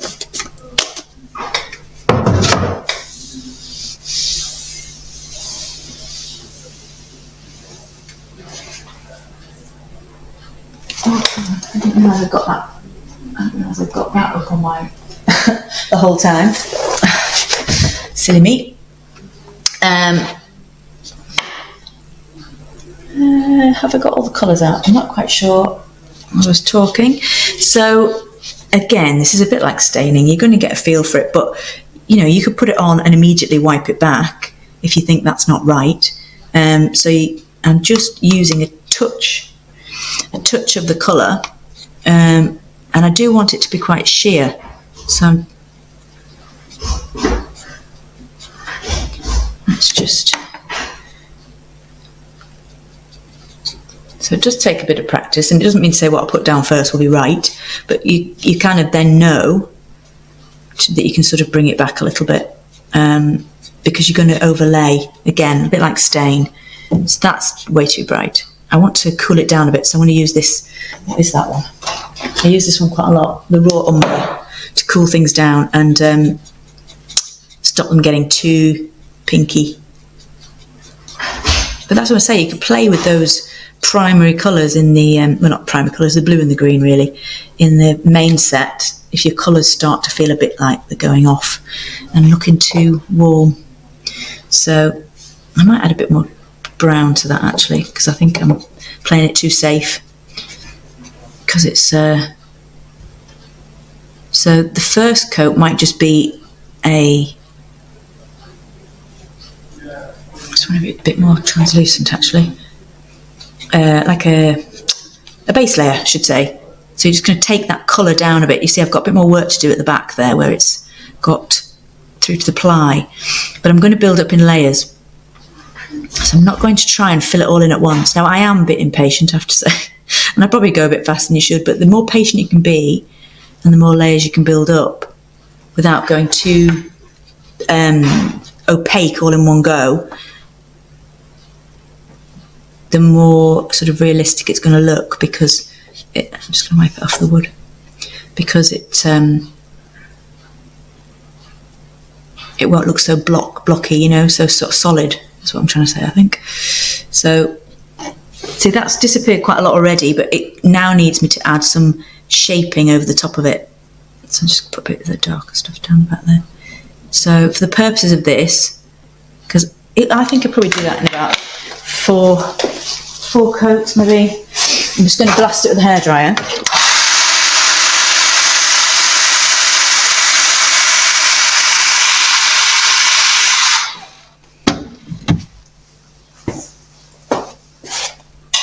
So I've mixed it into my top coat. So this is General Finishes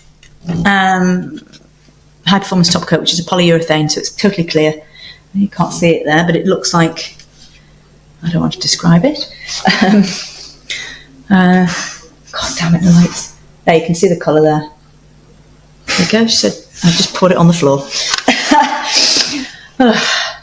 It's the problem with pale things, I think, with these bright lights, is that it's quite hard to show the difference. But it's in the supply list. And then I'll start in with probably just some plain raw umber. Again, just touching my brush in the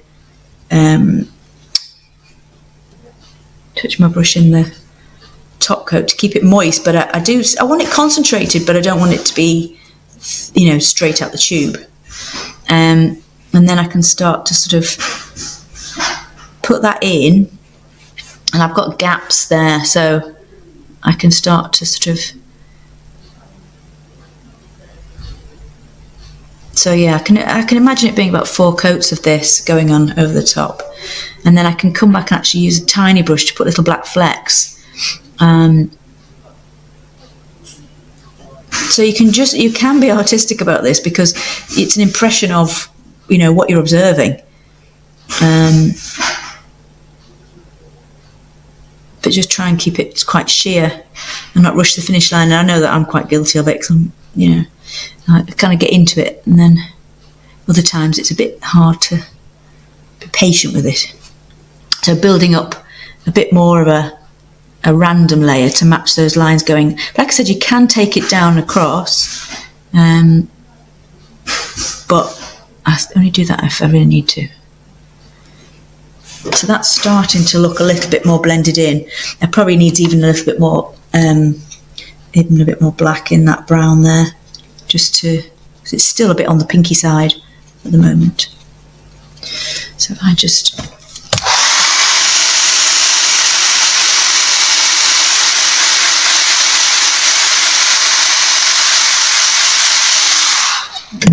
I don't know how much of it you can actually see. It's and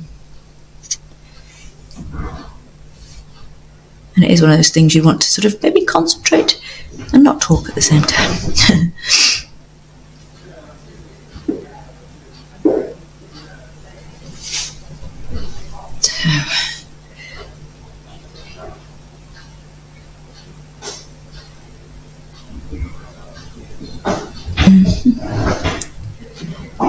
And then remembering, so I haven't quite got the colour there. I might actually, when I finish putting some of the detail in with the little bits of flecks of black, I might do, you could do a wash of one colour over the top because it's got a little bit of a yellow tone coming through these gaps here, or my shellac over the top, like coats of shellac over the top can actually help blend everything in quite nicely. So that's why I like putting the shellac over the top of your damage first, because some bits you think, I can't see that now. So that sort of takes you a couple of steps further forward.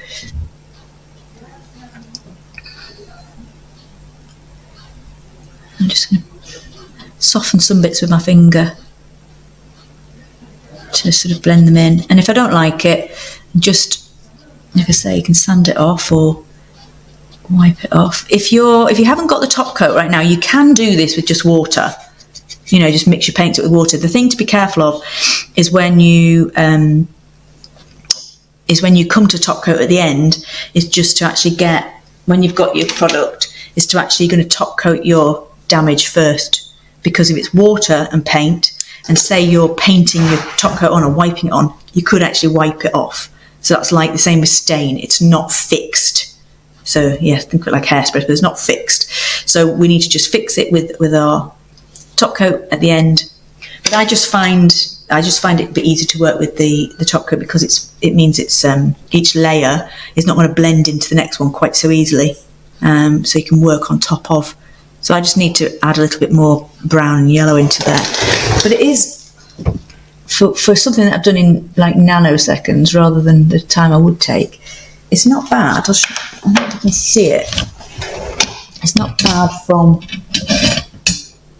a very short effort. So obviously I only do up to about there with the black, and it probably needs a little bit more of the top. It's not too bad. I'm trying to ignore the fact I've got damage here because it's just a bit of a demo. So you can see.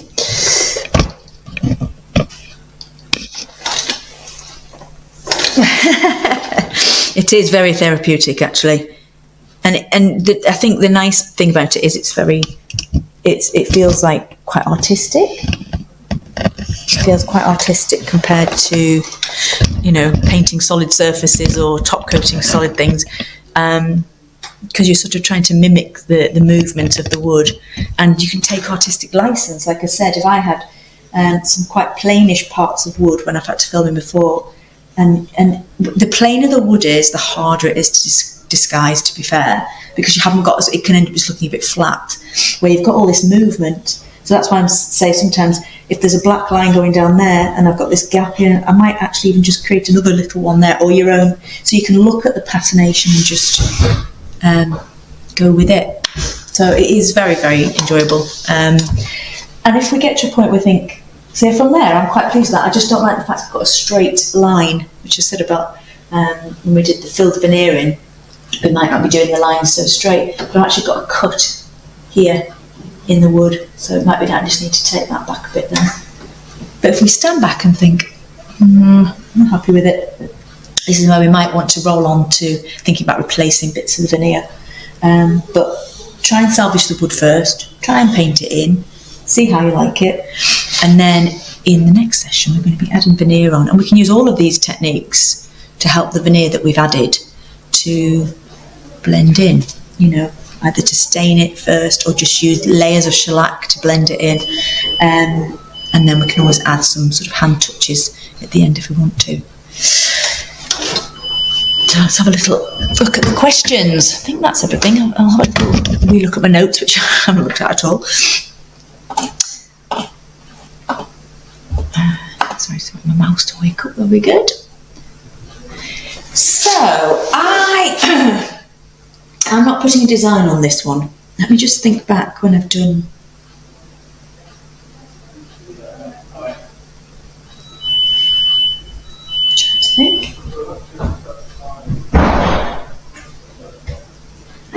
them if I've done one that's been heavily damaged and a big design on as well. I think it's been either or, bits of damage. So I don't suppose it matters. I think, I can't think that it matters, Amy, but I might come up with let me just share that question on screen. So this is talking about, putting the designs on. I think if you're using top coat, you're okay because you can masking tape over the top of that quite happily.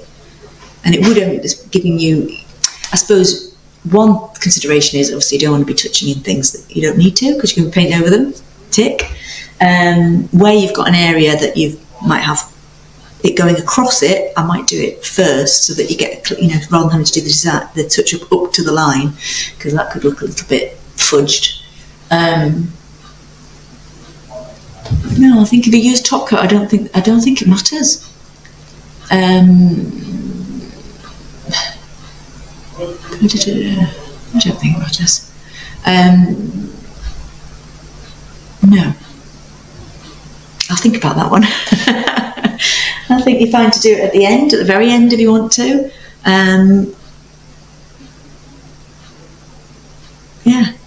That's giving me one to think about.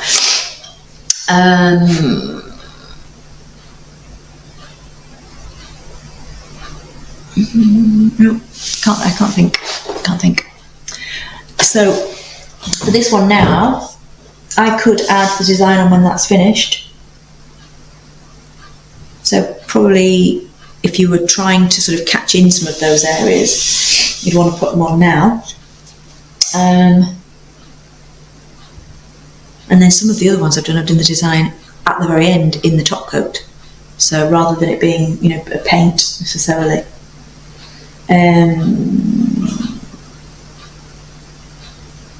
I'd probably finish my shellac, put my design on, and my touch-ups you could do either side of that really. If that makes sense.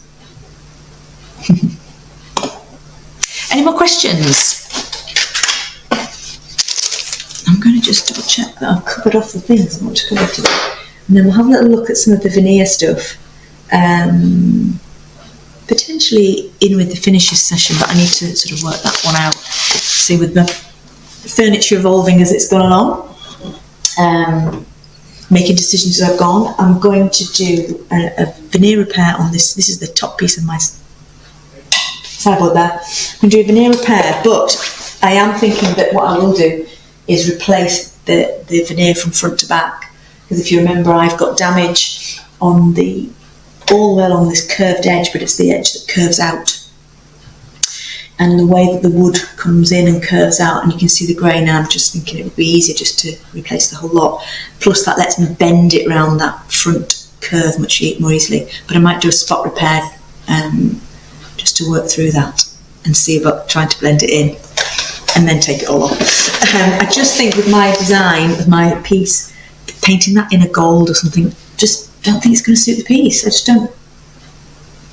I don't know. I haven't decided yet. It's definitely one of those things that definitely juggling the two are some decisions I need to make, and I'm sure you're the same. Let me know if you've got any other questions you want to ask, and then if you think of anything as soon as you finish watching this session, you can put your question on or stick a post up, but we can go across these things again in the Q&A on Thursday. We'll do a bit of a catch up on things. I'll have a look at some of the posts in the group and share those, because you might not have seen them all. Some of the updates that people have on their pieces, and update you on mine, and any decisions that I've made, and we can just sort of have a general sharing session. It doesn't matter where you're up to for that one. You can ask about anything. Well, you can ask about anything anyway, but hopefully this helps those who are raring to go to get going on the accentuation of things. Get started. Just check. I just hope it's still going.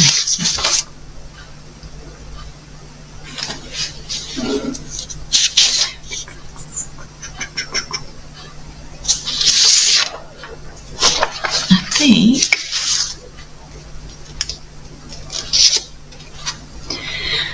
oh yes, I have just got a note here that I didn't mention about furniture pens and furniture wax sticks. if anybody's got any experience of those and enjoyed using them and wants to share that with us, do let us know. I haven't actually found them to be terribly useful because I can't custom blend the colours. And again, I'm not a big fan of wax. It tends to be something, the wax sticks are sort of melted to fill gaps at the end of a project, so it's not going to work with the polyurethane, which is the toughest top coat you can use without going into an oil-based varnish. So yeah, it's not really compatible. But if you want to explore those things, or if anybody has used them, love you to throw that in and share your experience. That'd be really helpful. Nadine doesn't know if she's putting a design on either. I don't know if I'm putting a design on either because there's so much figuration on these.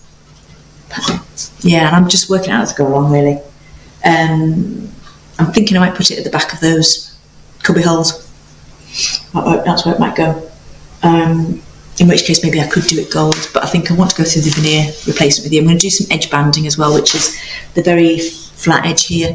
Because if you replace veneer, I'm going to be doing the two big tall cupboard doors off this piece behind me. That the top ones are going to be veneered to match these.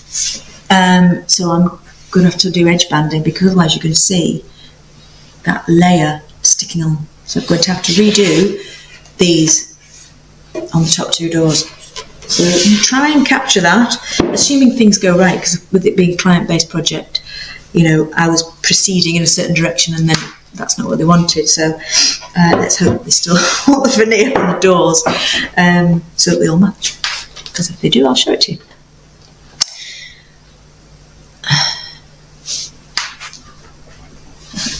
Right, if that's everything, I'm going to we'll wrap up the session. If you're watching on catch up, please do feel free to just chuck questions in. I'm happy to pick up on them afterwards, or drop a post in with anything going on with your piece. I'll see you back here for the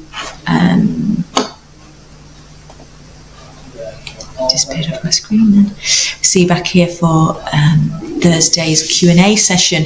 And if you can't make it live to that, but you do have something you want to share with me to show so that I can talk it through in the session, or if you want to come in and actually show something as well, you can do that.